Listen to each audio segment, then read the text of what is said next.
Alhamdulillahi Rabbil Alamin wal aqibatu lil muttaqin. Asyhadu an la ilaha illallah wahdahu la syarikalah al-malikul haqqul mubin. Wa asyhadu anna Muhammadan abduhu wa rasuluh shadiqul wa'dil amin. Allahumma salli ala sayyidina Muhammadin wa ala alihi wa sahbihi ajma'in, amma ba'du. Faya ibadallah, usikum wa iyaya bitaqwallah. Faqala Allah ta'ala, ya ayyuhalladzina amanu taqullaha haqqa tuqatih wa la tamutunna illa wa antum muslimun. Para jamaah di Masjid Al-Mahdi Mako Armada 2 yang sangat saya hormati, sesuai dengan permintaan takmir masjid, saya akan menyampaikan khutbah dengan judul Perzinaan dan Pembunuhan. Saya akan menyampaikan topik ini dalam 10 menit, dan saya setuju dengan judul itu. Mengapa? Sebab jumlah jamaah di masjid di mana-mana semakin penuh. Kajian tentang agama bisa diakses kapan saja dan di mana saja. Sekolah-sekolah yang mengajarkan moral sudah begitu banyak. Tetapi jamaah yang sangat saya cintai, kita prihatin kenapa perselingkuhan, perzinaan, pemerkosaan, pembunuhan tidak berkurang jumlahnya, tetapi justru meningkat. Melalui mimbar ini saya berdoa kepada Allah. Mudah-mudahan seluruh yang hadir ini diselamatkan Allah dari dosa-dosa besar itu. Apakah mereka tidak tahu bahwa pembunuhan itu di luar suasana perang, bahwa pembunuhan yang dilakukan bukan karena hasil keputusan pengadilan, dosanya luar biasa, dimasukkan ke dalam neraka selamanya. Tidak hanya dimasukkan ke dalam neraka, tetapi Allah marah terus menerus dan seluruh malaikat itu melaknat. Mereka sudah tahu. Apakah mereka tidak tahu bahwa perzinaan itu merusak keluarga? Bagaimana mungkin seorang suami yang berzina lalu bisa melarang istrinya berzina? Bagaimana mungkin kalau orang tua itu berzina lalu berbicara jangan berzina kepada anak-anaknya? Itu tidak mungkin. Apakah mereka tidak tahu bahwa orang yang sudah berkeluarga dan berzina itu hukumannya tidak ada lain kecuali dihukum mati dengan lemparan batu? Kalau belum menikah itu harus dipukul sampai 80 kali. Tidak hanya itu, bahwa perzinaan itu akan menyebabkan keluarga itu sengsara. Jamaah sekalian, mengapa semuanya itu terjadi? Ya, kita sepakat bahwa karena hampir setiap hari kita tidak pernah absen melihat foto wanita. Apakah foto yang biasa atau foto yang hidup? Tiap hari tanpa kita sengaja. Iklan-iklan itu merasa tidak efektif kalau tidak menggunakan gambar-gambar wanita. Jadi media sosial itu ikut berperan dalam hal ini.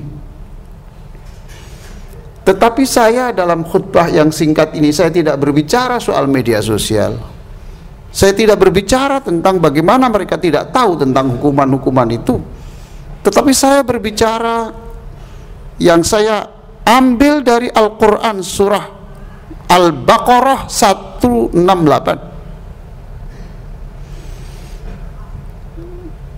Ya ayyuhan nas, wahai manusia, makanlah apa yang dihasilkan dari bumi itu yang halal, yang thayyibah, yang baik, dan jangan kamu mengikuti jejak-jejak syaitan. Innahu lakum aduwwum mubin. Sungguh setan itu adalah musuh yang jelas bagimu. Jadi makanan yang haram itu ikut mendorong. Makanan yang haram itu menjadi magnet perzinaan. Makanan yang haram itu menjadi magnet orang suka membunuh. Karena ayat ini berbunyi, makanlah yang halal dan jangan mengikuti setan. Jika menyalahi aturan itu, maka yang diikuti bukan firman Allah, bukan firman sabda Rasulullah, tetapi yang diikuti adalah bisikan-bisikan setan itu. Hadirin sekalian yang sangat saya muliakan, makanan yang haram itu ada yang karena aslinya sudah haram, babi, darah, bangkai itu sudah aslinya haram. Tapi ada juga makanan-makanan atau harta yang asalnya halal tetapi berubah menjadi haram karena cara memperolehnya itu tidak benar. Jual beli narkoba jelas haram, dan siapapun yang makan hasil jual beli itu jangan diremehkan. Judi, apalagi jadi backing judi.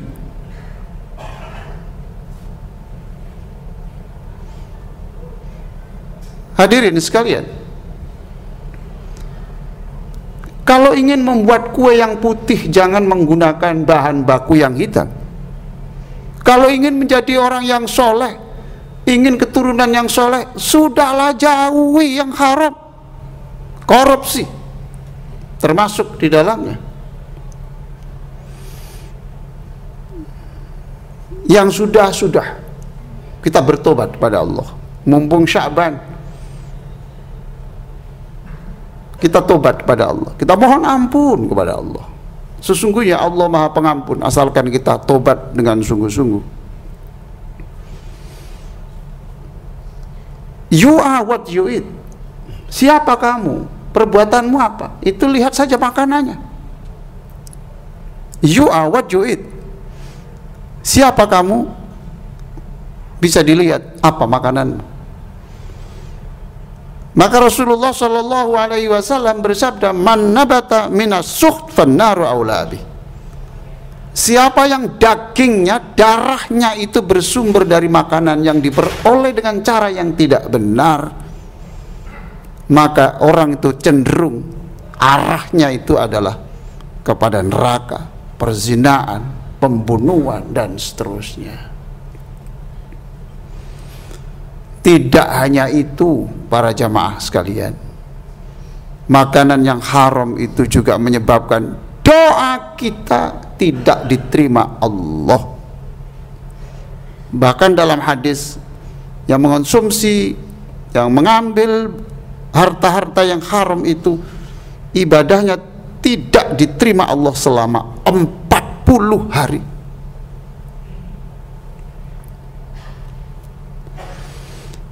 Para jamaah sekalian yang sangat saya muliakan, melalui khutbah ini saya mengajak semua kita bertobat kepada Allah, mohon ampun kepada Allah. Jangan main-main soal harta, jangan main-main, jangan iseng-iseng soal hal-hal yang kecil-kecil, yang kadang-kadang yang kecil itu membawa pembunuhan, membawa perzinaan.